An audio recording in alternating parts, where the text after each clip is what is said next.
Bueno, buenos días, mi nombre es Kelly Barrios. Voy a hablar un poco de lo que se dio en la materia de sociología rural dentro del semestre académico como tal. Bueno, se empezó hablando de una sociología rural en perspectiva, pues, de cómo esta sociología rural pues, se ha institucionalizado como tal, cuáles son esas perspectivas de avances teóricos, esas metodologías en función de esa globalización. Se habla de que parece dirigirse, o habla, sí que parece dirigirse a dos caminos, la utopía o el surgimiento. También se plantea una gran importancia pues, de esa sociología rural como tal. A ver, se habla de una globalización, de una tardía institucionalización pues, de esa sociología rural como tal. Ya en cuanto a lo rural y lo urbano, pues ya aquí y aquí en lo que las sociedades avanzadas se refiere ya pues habla de que es una ideología, sí, que en mejor de los casos es una utopía. Eh, eh, sí, se habla pues de una revolución industrial, que pues esto a su vez trae un proceso económico a las sociedades. El progreso está pues representado directamente por lo económico. Se habla de ese posicionamiento económico, de lo rural a urbano, de esos procesos de cambio, de esa transición o evolución, porque lo rural, pues digamos que nunca se define, ¿sí? Eh, bueno, entonces ya aquí pues habla de que desde que entró pues esa sociedad industrial, como un proceso de civilización o civilizatorio, pues ya es o sea, digamos que es un elemento primordial, eh, que ahí pues entra esa urbanización. Lo rural ya digamos que habla de que es como un residuo que queda en lo desecho. Lo rural pues ya que lo rural pues queda como que lo que no es urbano. Entonces hay una sucesión histórica de etapas, hay una urbanización que se lleva un progreso. Lo urbano se está anteponiendo ante lo más alto, quedando lo rural entre lo más bajo. Eh, Se habla de que la urbanización pues ya es como un modo de vida que no está únicamente en las ciudades como tal. Se habla de esa pérdida, de esa cultura, de la pérdida del campesinado, de cómo el capitalismo ha sometido el campo a la ciudad. Se habla o digamos o se cuantifica directamente, de lo rural pues en cuanto al tamaño demográfico. Entonces se habla de cómo surgieron esos espacios rurales, de dónde provienen esos espacios rurales, esos criterios capitalistas, de dónde viene esa civilización urbana. Eh, sí, que como el campesino se consideraba un sujeto histórico, también como el campesino se considera también un sujeto revolucionario, que siempre debe oponerse al capitalismo. De una megápolis también pues se habla de eso, de que los espacios rurales surgieron, y por sí, ya como yo lo había dicho, porque de los capitalistas, sí, por esta, digamos, civilización urbana. Bueno, entonces, sí. Ya en cuanto, sí, se ve también esas explotaciones, pues digamos, sí, de industrias, etcétera, de esas explotaciones que, digamos, tienen unos intereses, pues directamente pues, explotan al campesino como tal. Em, ya en cuanto a la urbanización e industrialización, pues ya se vienen dando unas necesidades, ya las nuevas funciones que el espacio, digamos, rural pues debe desempeñar, digamos, en la urbe global. Se ve una urbanización del mundo campesino. Se habla también sí, como ya lo había dicho, de esa pérdida de los agricultores, de esa pérdida de cómo ellos, de esa pérdida como ellos como productores de mercancía. Se habla de unos cambios culturales, pero se dice que esto es pues, un avance social y civilizatorio. Sí. En cuanto ya al campesi, a esos marcos de, sí, al campesinado como tal, pues ya aquí hablan algunos autores como Alexander Chayanov, Van der Ploeg, Kroeber, Tomás y Zanetti.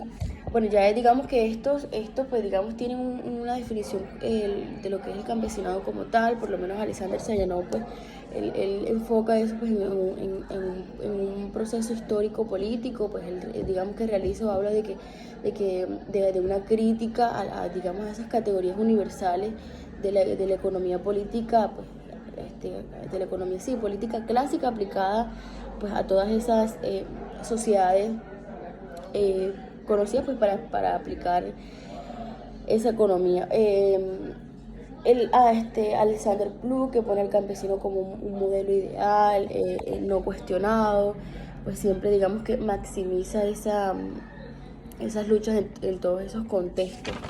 El campesino se ve como un objeto intercultural, pues en su configuración histórica. Se habla también pues de que hay, digamos, unas fuentes o sí, ¿cómo lo diría? Se habla de que hay unos esquemas como tal, están unos enfoques heterogéneos, ortodoxos, sí. Entonces, por lo menos, ya aquí estos autores pues ya elaboran, digamos, pues, una construcción, digamos, de lo que es el campesino, en muchos aspectos, sí, en muchos aspectos pues, que se han venido, digamos, o, o sí, que se han venido dando como tal. Es la marcha que nos habla de la explotación familiar, dice que, pues, que la familia pues, es una base de organización agrícola. Analiza a los campesinos pues ya en cuanto a una relación de la industria en el escenario internacional, pues se interesa por el funcionamiento y la evolución de las formas sociales de la producción o transformación de ese campesino. Aquí hay unos esquemas sociales a través pues, de los cuales, digamos, el campesino establece relaciones que se basan en la familia, dentro de términos sociales como económicos también. El campesino, que también se habla de que el campesino pues, se ha venido sometiendo a relaciones de desigualdad, de poder, por, digamos, ese capitalismo como tal. Bueno, ya sí, como he dicho, se hablan de algunos enfoques, por lo menos el enfoque ortodoxo que pues, rechaza abiertamente pues, a esos trabajadores, rechaza abiertamente a esos trabajadores sin tierra pues, del campesinado. Hay una inclusión de esos jornaleros agrícolas, que ambas se basan en la aceptación de la heterogeneidad. Entonces, para varios actores el campesinado pues sin tierra forma una parte importante dentro del pequeño mundo pues, del sector proletario. Bueno, que hay unos estratos, sí se habla que hay unos estratos más bajos, un sistema de desigualdad del campesino, que estos autores hacen un análisis de esa conflictividad campesina y observan, digamos, esos momentos de polarización de los campesinos en cuanto a sus tierras. Ya en cuanto sí, ya en cuanto digamos a esa política o esa reforma agraria de tierra en Colombia, pues se habla de que hay una cosa de una memoria institucional. Entonces, como tal, habla de que ¿qué finalidad tiene esto? Pues, digamos, identificar esas visiones de estos autores, ¿sí? de cómo el Estado, digamos, ha manejado la problemática de tierra, su persecución sobre los efectos que tienen en la intervención en la problemática rural, sus conflictos, las reformas agrarias, las políticas de tierra, el desarrollo rural como tal, pues, digamos, esa reestructuración de tierra. pues digamos, en un intento pues de hacerlo compatible con esas necesidades generales del desarrollo económico. Las sociedades, pues, también se habla de las sociedades industrializadas, de esa reforma, pues de cómo consiste, digamos, esa reforma agraria, pues, que se fundamenta en una serie de cambios sustanciales, deliberados. ¿Por qué? Por esa, digamos, tenencia de tierra o vencia pues esa propiedad de control del recurso del agua o de tierras y de agua. Que se ve un mejoramiento del estatus social en beneficio de esa población rural. Entonces, digamos que esa reforma agraria pues ya intenta, es una legislación que intenta y probablemente pues se debe redistribuir pues en la propiedad pues de solucionar ya los reclamos de los derechos sobre la propiedad de la tierra y además pues de beneficiar pues digamos esas personas que no se han beneficiado pues, elevando digamos allá su estatus absoluto. Se ve también una democracia de campo. Importante el tema de las políticas de reforma de tierra. Se habla también de unas leyes, de esas leyes de las políticas de tierra.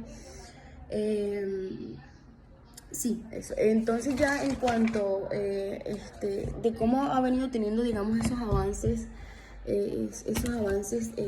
digamos, la ruralidad como tal, y los problemas que ha tenido en cuanto más que todo a esa tenencia de tierra, a quienes ha beneficiado a esta etapa, digamos, del postcarbón, que digamos que busca directamente un avance a la sociedad rural y más que todo a esa sociedad en cuanto aquí en el Cesar. Que en su momento, en los años 1996, hubo algunas problemáticas por algunos grupos al margen de la ley, supuestamente como proceso de combatir esa violencia. Entonces, violencia con violencia, por lo que desató fue unas problemáticas indudables. Entonces, esto lo que hizo fue que los campesinos directamente no fueron digamos directamente beneficiados o personas que no tenían digamos que beneficiarse pues de una u otra forma quedaron con esas tierras. Pues los campesinos vendieron de manera desvalorizada sus tierras, pues huyeron, sí, entre otras cosas. Entonces ya aquí pues estos mundos digamos rurales o estos campos económicos pues ya digamos que se fueron ya a un nivel ya pues grande de violencia, directamente afectando a esos pobladores o a esos campesinos como tal. Entonces ya para digamos terminar, entonces sí, como ya aquí pues en esta era del Cesar, de la cultura, en la era pues del postcarbón, ya aquí pues lo que se busca es lograr pues más pues digamos un estado de un mejor mercado, de un proceso digamos de desarrollo, de institucionalización. Sí, digamos de buscar beneficios, digamos como tal para en tenencia de tierra y para esa ruralidad como tal que se ha venido que ha venido teniendo muchísimos contratiempos y problemas ya en cuanto ya a la memoria pues digamos histórica que se ha venido como se ha venido viendo pues sí. Y aquí pues ya se busca digamos como tal un ordenamiento digamos territorial que busca digamos el cese digamos de esa persistencia de conflictos con el uso de esos recursos naturales.